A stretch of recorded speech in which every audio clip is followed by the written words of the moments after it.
Hey, so I hope you're having a great weekend. I'm Claire, and I'm going to talk about something that was inspired by a question I had to my Facebook page, CW Full Circle Wellness, or Claire Williamson if you if you search.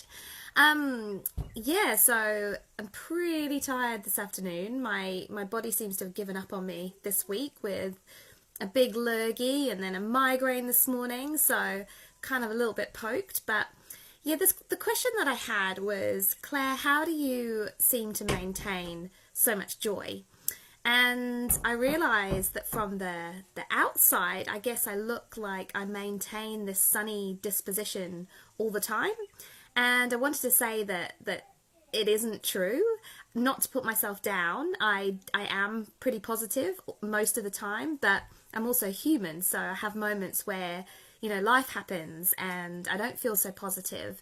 But I've really worked hard on my mindset in the last 12 months, a bit longer than that really, the last couple of years, to be able to, I guess, take on the attitude that things happen around me instead of to me.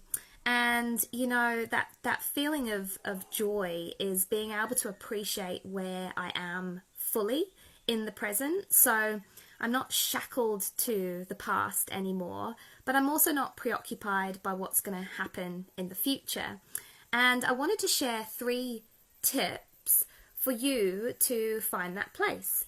And that place I actually call flow. And it kind of comes from the word Zen, which is that not in the past, not fully in the future, only the presence. But it's more about, flow is more about who you are and how you show up in your world, and it's that essence of when we are doing things that we enjoy, we're fully wrapped up in them, we're fully present in them, and we feel good.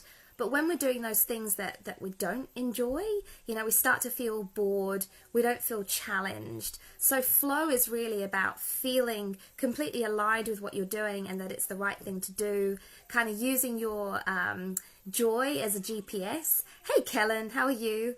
And always working to that, feeling that alignment, feeling that joy all of the time. And flow thrives when we're pushing ourselves just slightly out of our comfort zone, so we're always moving forward as well.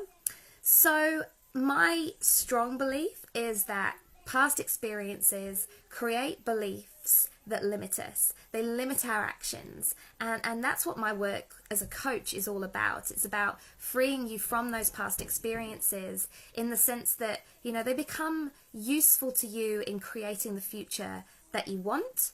So my 3 tips for finding this place of flow and living a happy, fulfilling life absolutely now in the present without, looking forward or going backwards. Hey, Christine. Kristen and Justin. Hi, Kristen and Justin. You rhyme together. That's nice. So number 1, you got to decide if you want things to change or not. The only person in control of our own happiness and fulfillment is us. It's nobody else's responsibility. And in terms of thinking about past experiences, and I'm pretty confident my brother's not going to get on here to disagree with me, but, we both lived pretty similar past experiences. And yet my brother very much has lived a different life to me, in a negative way. And that's why we're not really, kind of estranged from each other now. But, 2 people living exactly the same past have come forward in very different ways. And that's because I took responsibility, and I decided that I wasn't going to let our past experiences dictate the future that I wanted for myself. So you have to make that decision if you want things to change or if you want things to stay the same. And the second thing is to study ways to change up your daily rhythm. So, to find that place of flow, we really need to get to know ourselves. We have to remember what it is that we loved before those past experiences that changed us, and we have to really feel that alignment that I talked of.